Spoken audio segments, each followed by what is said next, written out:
I'm Steve Lentini, and I'm your host for Different Thinking for Different Times. And this is a new chapter. We're adding what used to be a separate podcast that I hosted.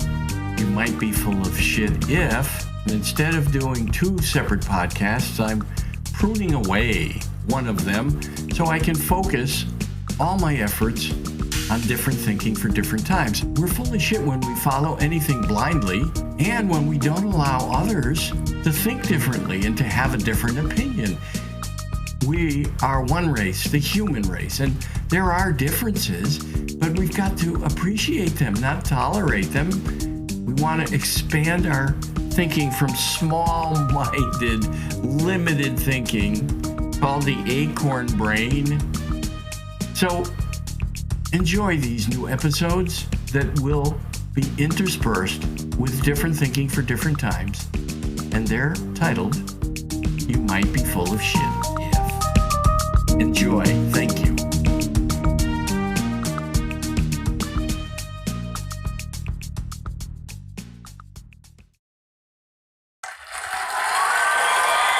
Welcome, everybody, to the You May Be Full of Shit podcast. You may be full of shit if, and we'll talk about all of that in a minute. But first, I want you to welcome and help me welcome our guest, Warren Gibbons.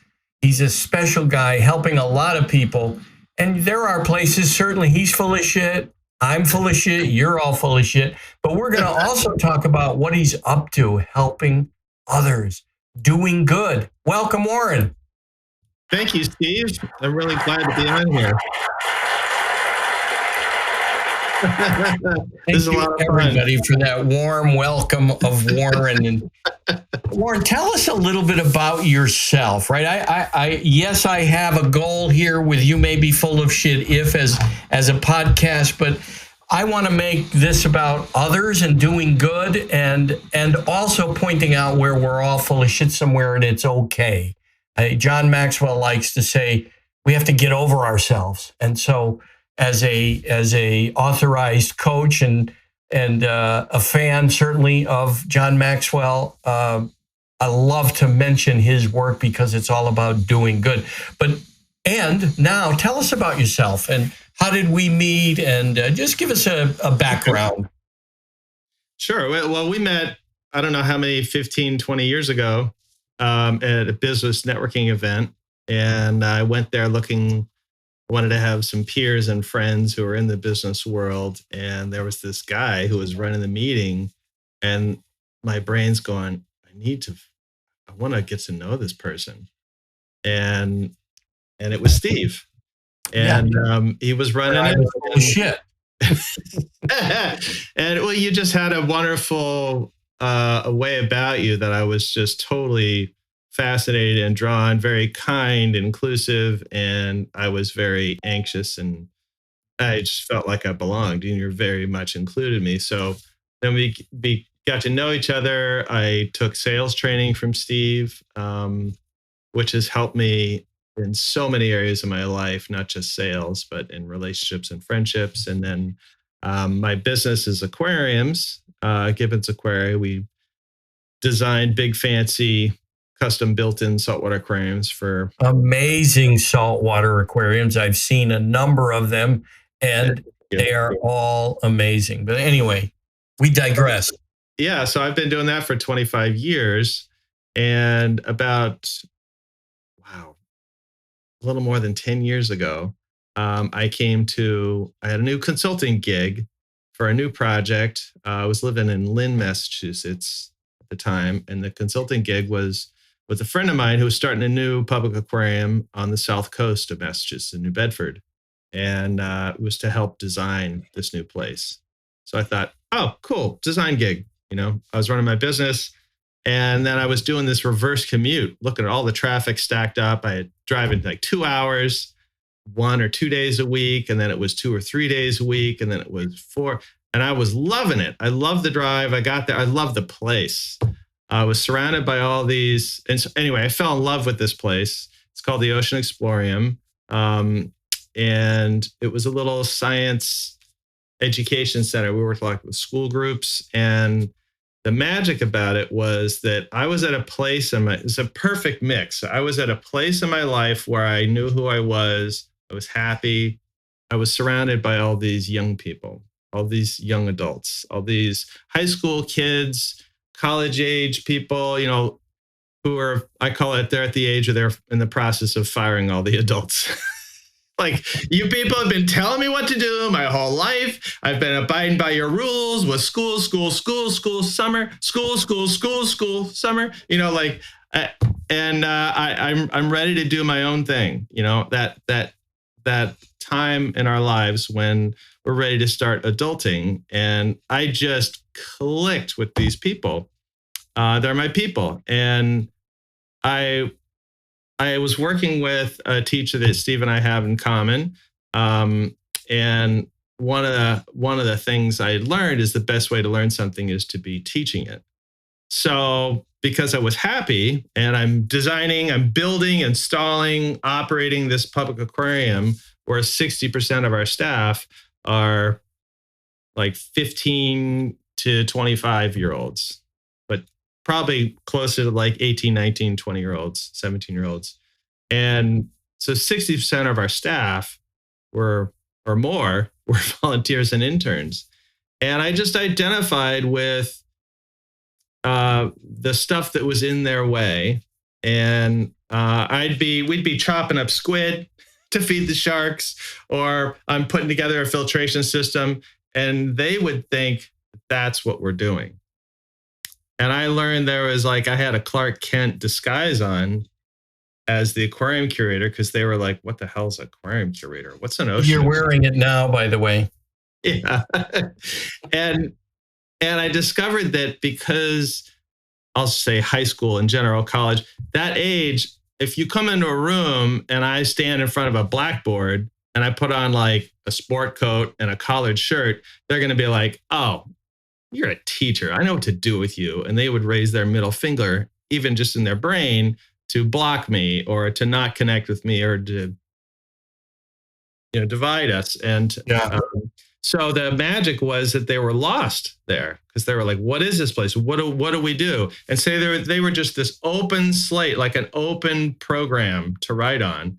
And what would then happen is they would either leave, like, this guy's weird, this place isn't for me, or they would stay. And then you would find out, this is who Ralph really is. This is Lindsay. This is the real Lindsay. And then I realized, if I know who the person really is, if they have shown up, once they really show, because they would first show up timid, then once they show up, then I'd be like, oh, nice to meet you, Lindsay. Nice to meet the real person. And I'm actually doing an episode with her. So then you, through your coaching and working with people and the style of working with people, help them become authentic. And did they understand and learn the value of being authentic? Later, we would talk about it transparently. I developed a style of being really transparent. I would use myself and throw myself under the bus to talk about difficult subjects. I'd be like, I'm late. I'm that guy. I don't know what I'm doing. Does anybody know how to do that? You're way better than, and I'd be talking to a 14-year-old who thinks I'm just lucky to be in the room, so I would loan them confidence or give them a chance. I wanted them to have an experience of self-confidence, because if they did, then the real person would lean in and show up. And then I'd be like, oh, now you can help us, because now you're really here versus hiding out for survival or safety. Okay, and so this coaching and mentoring about like the working world and teaching about stuff that adults give a shit about. Sure. And then against that was what young people are worried about. And so we miss each other there. So I think this is a good spot to tell people about your podcast and what the goal is. What do you want to do with your podcast? And then we're going to talk about where everybody is full of shit or might be full of shit, and start with what your goal is with your podcast, the name of it, and what you're hoping to accomplish. Because I think it's a great idea. I've listened to the intro, and you and I have talked about it. So go ahead, tell us about that. Well, the podcast was it's been too long coming. I've been taking way too long to get it started. You can find it, but there's only a trailer up there right now. But I have about 7 episodes recorded, and we'll be launching in the next couple of weeks. And the idea is to basically continue what the conversation. I called it The Conversation. Mm-hmm. So if we were chopping squid or taking apart pumps or doing water chemistry or training or doing scheduling, that was like molding the clay. And why did you start the podcast? What's your goal? What are you hoping to accomplish with it? What I want to do is help young people learn the timeless stuff that employers, I want to help them leapfrog. There's all this BS there's all this dogma in our culture that's kind of relevant, like, get good grades and go to school or have some skills and so forth. But it's very misleading because it's all a means to an end. The end is Steve is running a big company. He's trying to do all these big things, employees and departments and teams. He's trying to do something. And the reason he hires someone is he needs help that's helpful in the direction of where he's going. And the problem where everything screws up is the employee shows up worried about themselves, and they think, if I do the job, then I'll win. And that's not right. Our job, one of the chronics that I teach is that your job isn't to do the duties, the tasks, the roles, the responsibilities of the role. So like if I'm washing dishes in a restaurant, my job isn't to wash dishes. It's to help Steve win at his job of being the head chef in a way that makes him comfortable. So are you saying that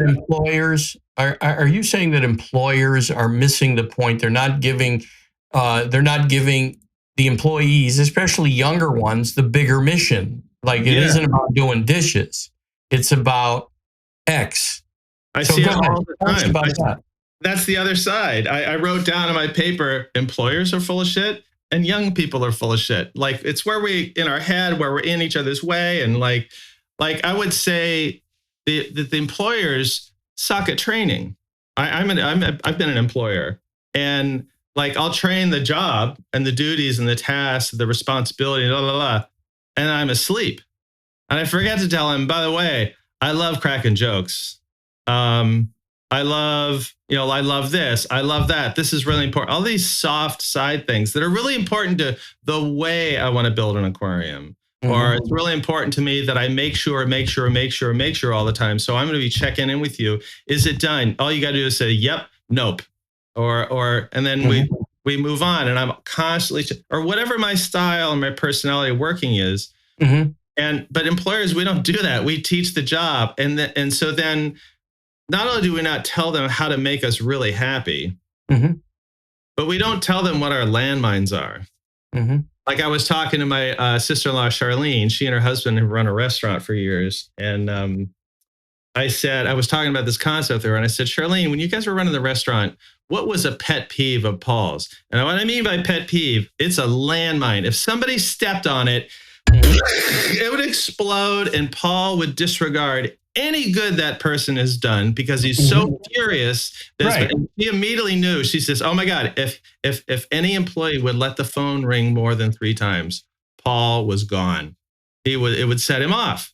And I'm like, it's a perfect example. Even if the employee is brilliant, smart, super talented, you become blinded by. So if employers just taught Ralph in the job how to not, by the way, these are my landmines. If you show up more than 2 minutes before the meeting, I'm going to be furious. I want you there 10 minutes before. Like you must.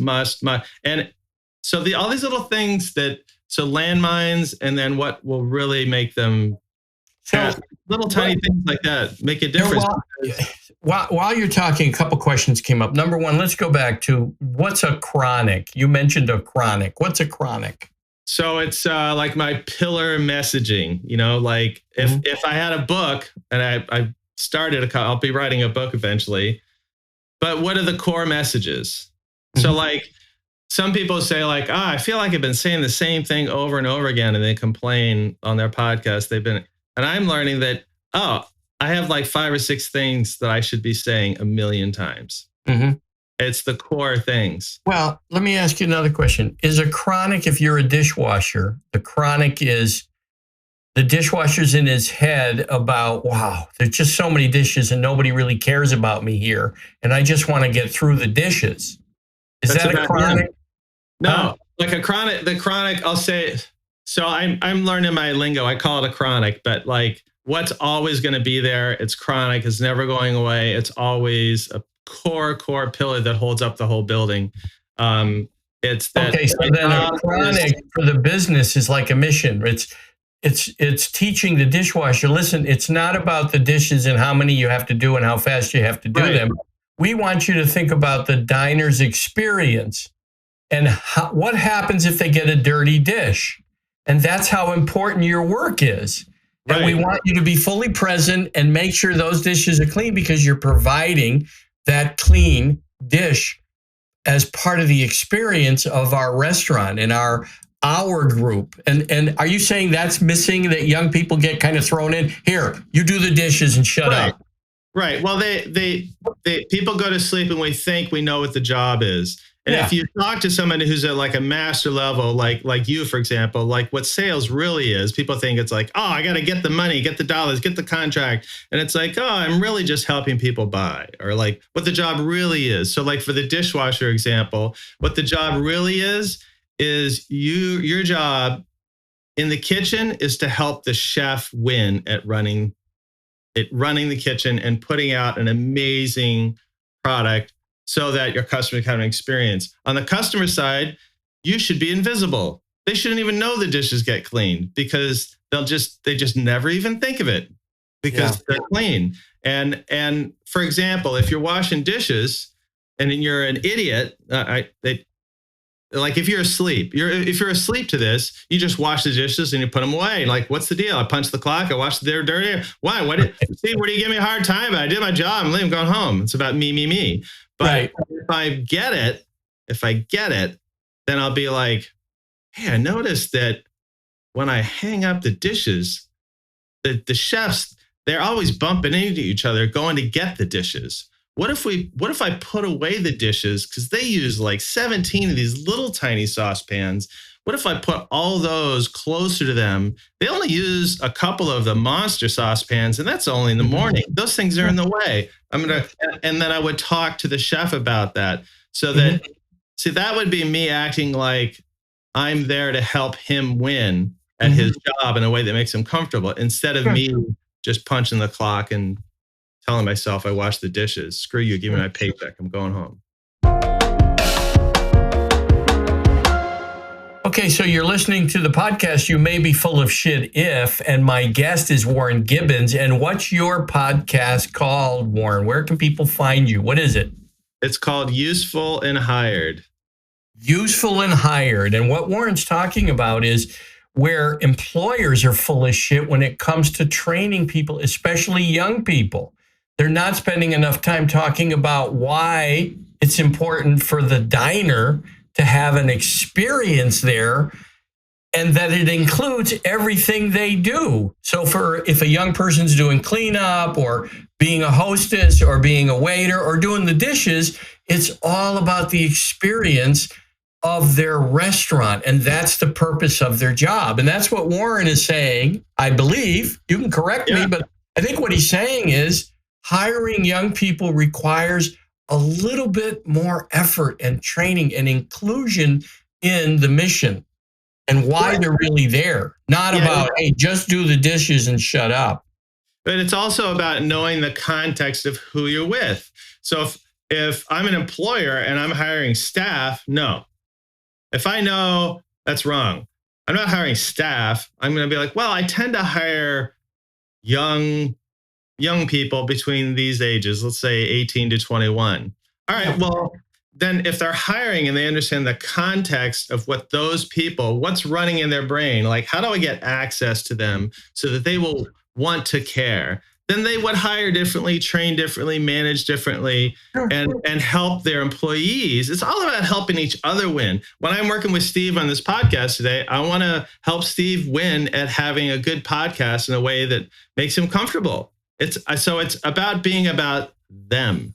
Yeah. How do I fit in to help them? Because then he'll care about me. Well, and something came to mind that you talk about. So where employers may be full of shit is that college is expected on every level. And I can say that years ago, people got out of high school and they learned trades, or they joined a business, a distribution business.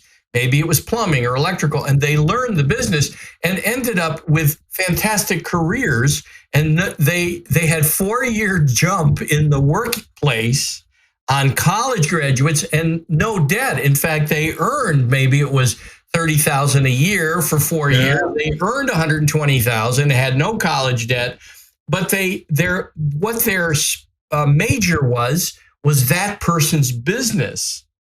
And that we've got this place where college has become overarching important, and that's where we're full of shit somewhere. I totally agree. That we're making people less than because they didn't go to a 4-year school. And we're also learning that colleges are not, I forget who said that the purpose of a higher education was to make narrow minds open minds. And we're seeing in a lot of places where colleges themselves are full of shit because it's the other way around now. Well, they've decided that there shouldn't be debate. There shouldn't be people that think differently. And that is not healthy, right? The whole purpose of my podcast is you may be full of shit we have to start looking at where we're making others wrong because they think differently, and that we have to get back to that's okay. Because you look through history and very despicable societies were created when all of a sudden one group became a majority and worked to eliminate anyone who didn't think like them. Including neighbors reporting on neighbors, and then of course we have the Hitler example of let's just wipe out everybody that is of a certain persuasion, and eventually that included Christians and Jewish people, right? So it was Jewish people and then Christians, because after all, once we start to settle, it becomes, oh, what the hell, kill them too. It started like water seeping into the basement. It was just a little damp. And then it was around the ankles, and then it was waist high, and then it was over everybody's head, and no one knew they were in it. That's what was fascinating to me. It was justified. And we have to be very careful about that as a society. Now, when it comes to hiring people, employers, what do they need to do so they're less full of shit? Because we're all full of shit, right? That's the point of my podcast. We have to get over ourselves. So what do they have to do? And how will your podcast help? Well, my podcast is started. Most of my focus has been talking to the young adults, and I've realized, the tagline is, personal and professional development for young adults and the employers that need them. Mm-hmm. And we're talking about the employers. I mean, I see it all the time where I have clients in my aquarium service business who run businesses, and they complain that, it sounds like, kids these days, Mm-hmm. And yet, and my brother-in-law, Paul, and I would sit on the beaches, and he'd be running his restaurant and be so frustrated that, and I was trying to get him to see, there are ways to access that person standing in front of you that, like, when you guys just meet, maybe you don't click. Okay. But, I'm a blue shirt guy, and that guy, Steve, he doesn't have hair, and he's a brown shirt guy. Like, we're not clicking, But hey, if you look for what's in common, like, hey, we both don't wear collars, like, this is a silly example. But if Paul were to look at, there are ways he could get access to them by being willing to be flexible about what they care about. And flexibility is a self-awareness skill. That's a sign of high emotional intelligence, a high EQ. Yeah. And that's where things are moving today. And people with a higher self-awareness, a higher emotional quotient are actually going to do better. And I think what your podcast is going to help young people learn and be more aware of what's required of them, and maybe even they drive the conversation of what's the overall mission.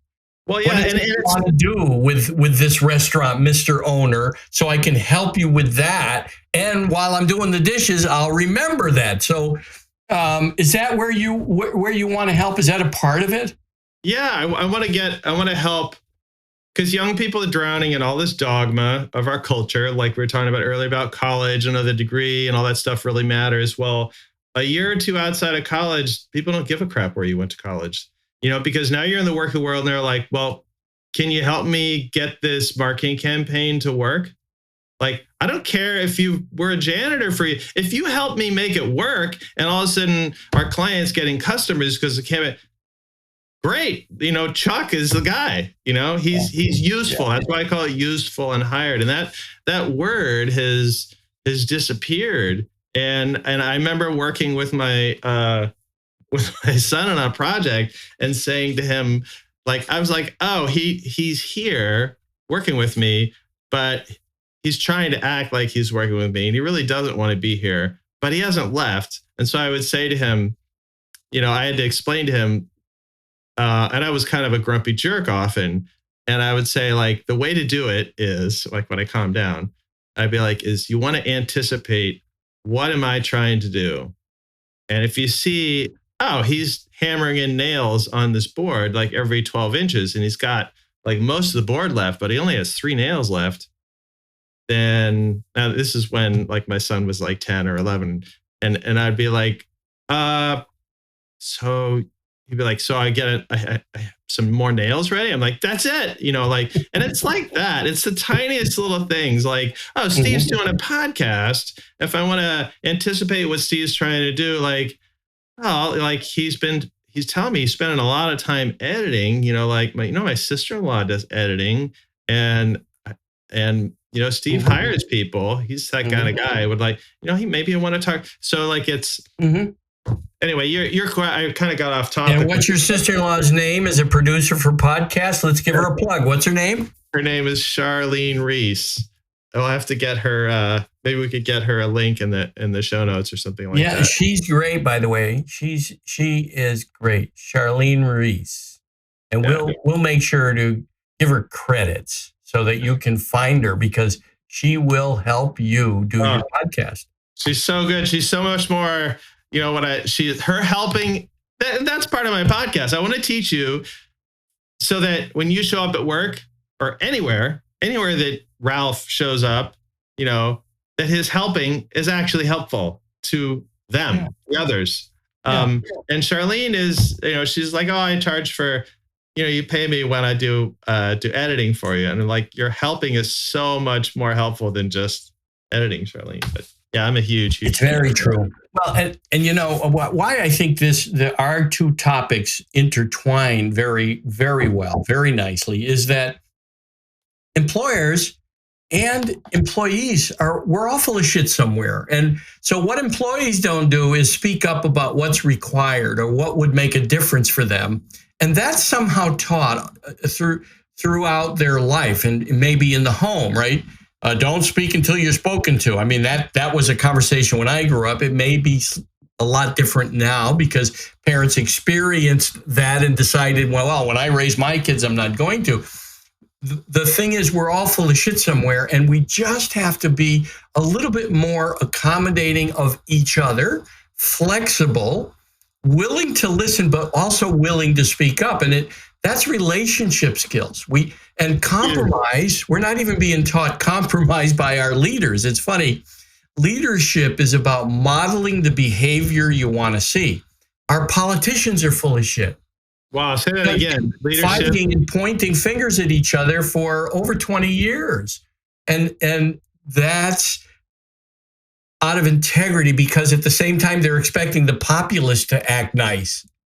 But they don't act nice. And so they're seeing the behavior they're modeling, and yet they don't like it. The mirror effect. We're always seeing something in others that we don't know about ourselves. It bothers us when someone is arrogant, but we don't look at where we might have been arrogant, or obnoxious. And we don't take time to pause and reflect. We instead make the other person wrong because, after all, we know better. We're better. We're right. And it begins with our leaders, and then leaders in the workplace, and restaurant owners or any business owner. That's not.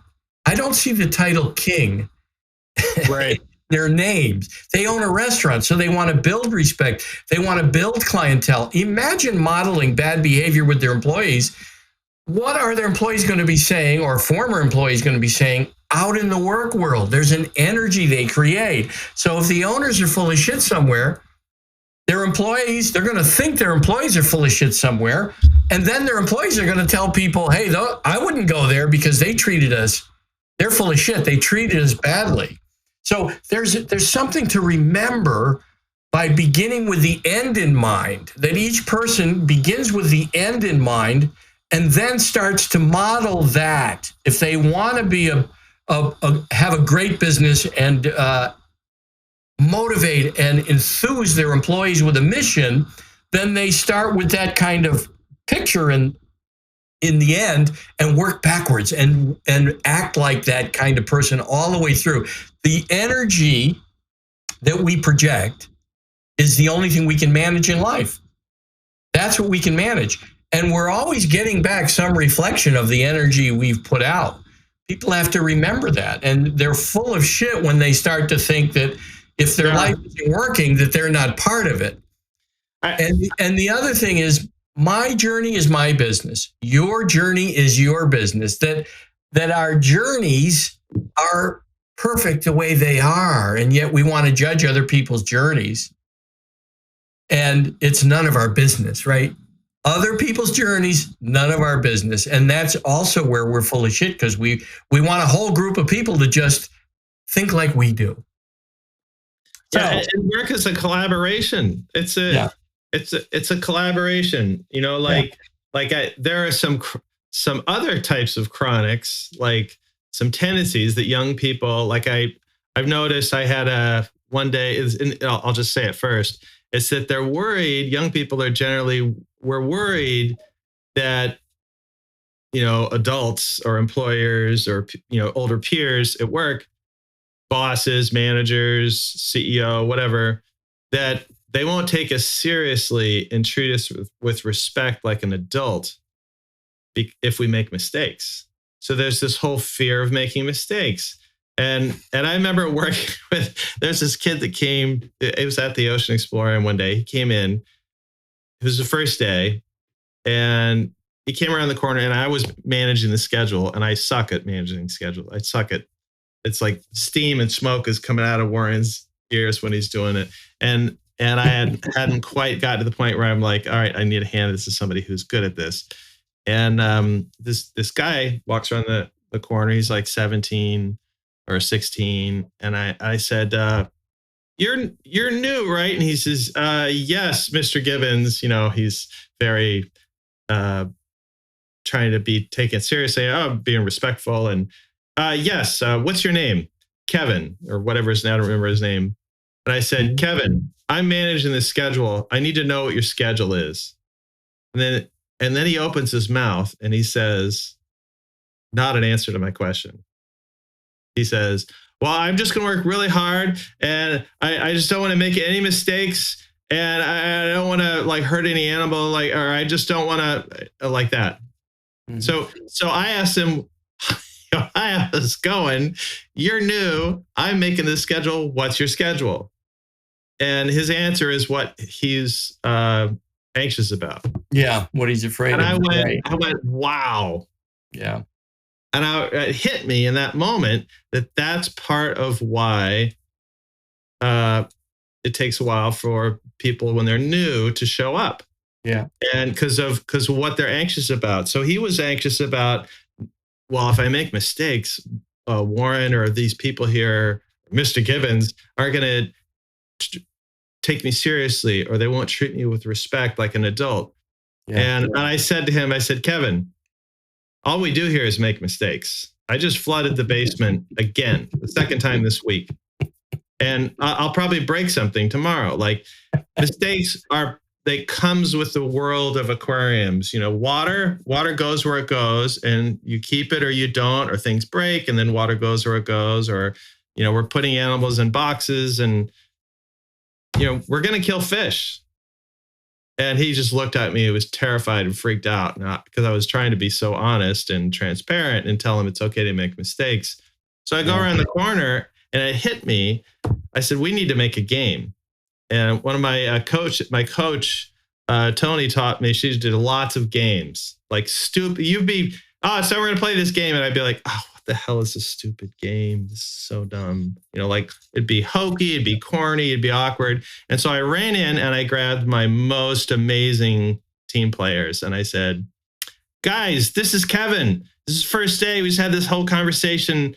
And I realized something. I'm going to make up a new game called the Mistakes Game. And Kevin's like, what the hell is this place? And they're all like doing food prep for the day. It's like the back of the house of a restaurant. They're getting ready for the aquarium to open. Mm-hmm. And I said, we're going to make up the Mistakes Game. And the way it goes like this. And I turned to Alyssa because she's like, Alyssa deserves a cape. She and Lindsay are like superheroes to me. Mm-hmm.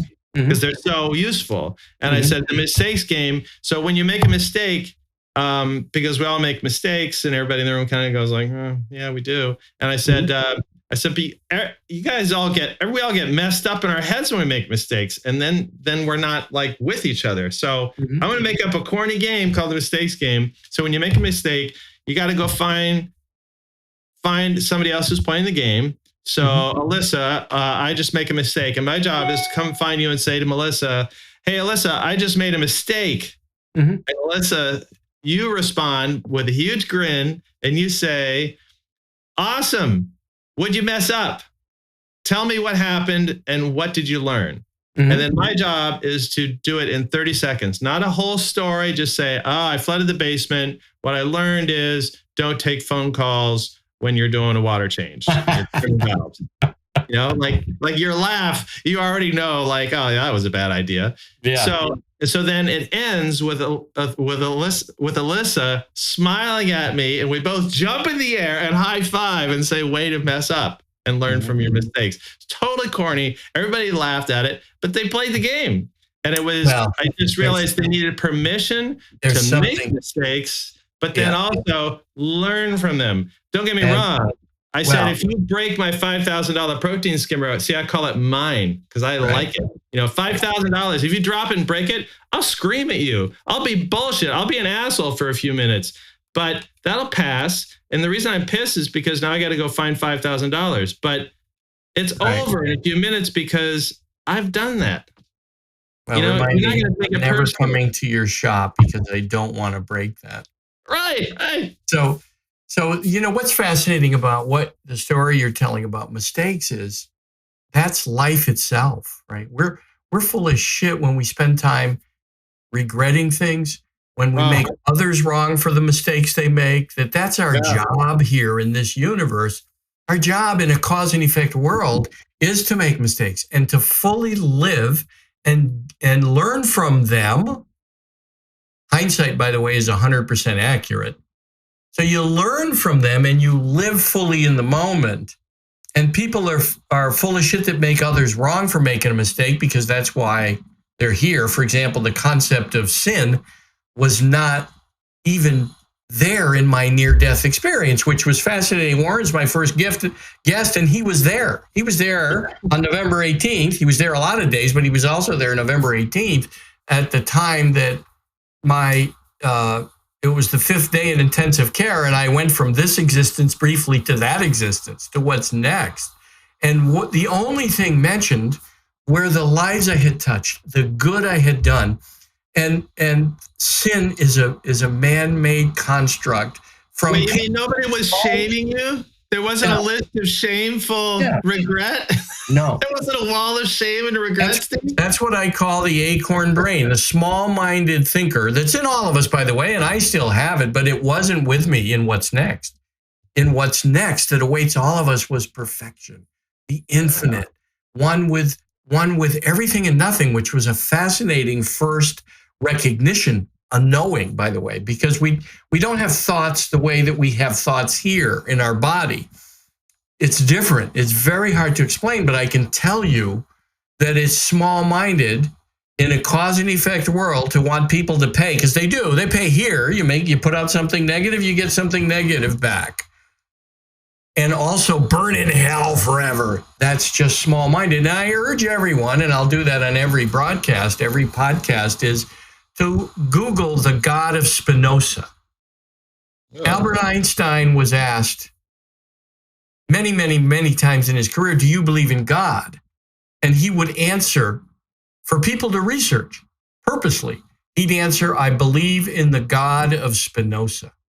And Spinoza, Baruch Spinoza, later he changed his name to Benedict Spinoza, wrote about his belief of God in the 1650s, and eventually it got him shunned from his Orthodox community because he had beliefs in the mid-1600s that I want you all to read for yourselves, and never take anyone's word for anything. Don't take my word.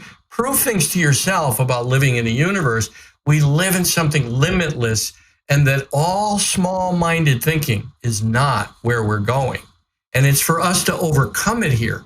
We're full of shit when we have small-minded thoughts. And that's all of us. And we see many examples of it today. The gift is to see how non-productive it is and uncomfortable to live in a place where we're all making each other wrong. And that's our job here, is to overcome it. And it seems like we're actually getting enrolled in more of it. And the gift in chaos and conflict is exactly that. That's where we'll finally come to the recognition, hey, maybe there's a better way, which is the whole purpose of this podcast. You may be full of shit if. So we're going to wrap it up now, Warren. Tell us again about your podcast, where to find it, what the name of it is. It's called Useful and Hired. You can go, there's a website, usefulandhired.com.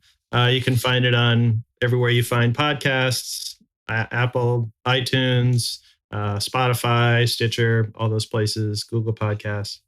And we're going to start with, we'll probably sprinkle in, I'll be interviewing young adults and because I want to get maybe some old people that are full of shit too. Yep. And I want to have employers on too. So if you're listening to this and you know some people, or you're one of those people that you're leaning into this conversation and you think like, yeah, this conversation needs to be talked about more. Like, how could we train more transparently? I know a painting company in New Hampshire that would hire high school graduates and teach them the painting industry, where they would eventually become project managers, supervisors. They would actually have a career track, which I think is part of your point that we're missing. We have to look in many different ways to find employees. College, certainly. But if you're going to learn an industry, you could start right out of high school. And I already know people that would do that, and probably you do too. Oh yeah, and some of the best employees I've had, not all of them, but some of the best young adults that I've hired had no experience with aquariums. But you know what? They were superheroes in the realm of they're really good at being useful. And that was amazing. It's amazing it's so satisfying. I'm sure you've worked with people when you work with a person, and that's part of my message is that if you're a young person, you go to work for somebody and you can help them if they're thinking, not even consciously, but if you're useful to them, they're going to want to help you get promoted. They're going to want to listen to you when you say, hey, is it okay if I leave early next Saturday? And they're going to listen to you. Maybe they can't that Saturday, but they'll listen to you. Or maybe they'll say, well, you know what? I'll stay so you can go home. They'll bend for you. They'll give you opportunities. Like if you can be useful, it's the whole reason that we hire. And to remember that employers need people who will tell them that they may be full of shit somewhere. We need people around us that will risk our wrath. And so many people don't speak up at work. They just complain at home. They complain with other coworkers, but they don't take it to the boss, the person who could do something about it.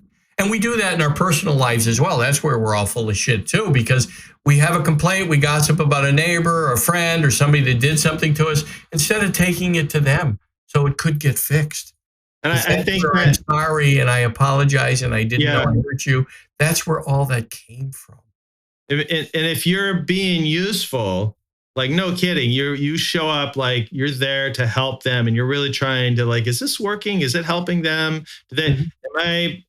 Am I helping them? Am I showing up in a way that acts like I understand that my job is to help Steve win at his job in a way that makes him comfortable? If you work that way, you build up a bank of credibility to them so that when it's time to give Steve feedback, even if he's being a jerk and your feedback is like, you don't like having your head bent or whatever, it's uncomfortable to give feedback. Yeah. But if you're building up this bank of credibility and connection, or call it just bank of usefulness, Steve is going to listen to you because he will respect you. Already have built a respect for you. I might say, wow, this person's brave enough to speak up and help me. I might not use the information, and maybe I would, but I would duly know that they're willing to speak up. And I would say, thank you for that. Let me consider it. Absolutely. And at the same time, not only will Steve be more likely to be able to hear what I have to say and for it to go well, but I'm more likely to have the mind to come to Steve in the first place. If I've been helping him, really trying to be useful to him, I'm more likely to respect myself and hence have the idea, I should have a sit down with Steve and let's talk about it because something's not working. Right. And I could say, it feels like it's not working. What do we do? And then Steve would say, what do we do? I'd be like, yeah, it feels weird. And he'd say, weird? And I'd say, yeah. And then we work it out together. And it starts with being useful.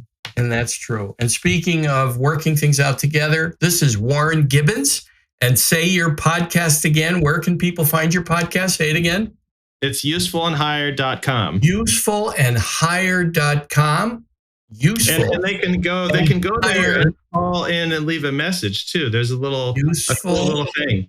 All right, let me keep saying that. Useful and Hire. Warren, you can tell Warren and I are friends. Usefulandhire.com. This is our first podcast together. It's my first one. And so it's going to get better. You'll just have to trust that, or maybe not. That's okay too, because you're probably listening to your acorn brain and judging it. And listen, that's where you're probably full of shit if you're judging. And so this is You May Be Full of Shit If. There's a book called You May Be Full of Shit If. I don't know if you can see that. You May Be Full of Shit If.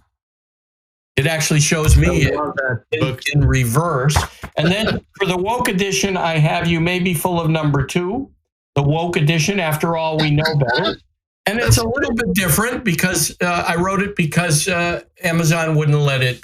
They published it, but they wouldn't advertise You May Be Full of Shit because it has the word shit. It's profane after all, right? Shit, even though we take a bunch of shits every day and we hear that word all the time, but it's considered profane on Amazon. So now this is why they published this one. You May Be Full of number 2, and it's all politically correct. What's the catchphrase underneath it? After all, we do know better. Woke edition. That's great. And that's certainly where anyone thinking like that may be full of shit. If all right, I'd love to hear what people think about this conversation. Like, is there a way for anyone to send in a voice memo or email you? Well, I'm setting that all up, so I'm sure Charlene Race will be helping me with that.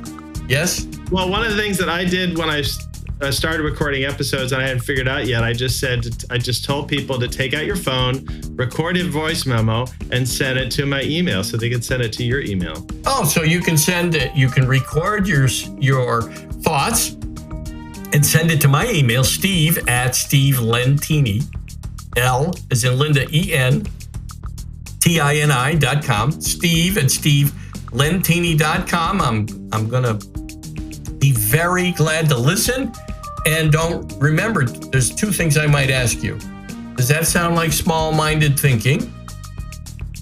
Something to consider. And maybe full of shit on that. Thank you all. And thank you to my friend Warren. Bye, everybody.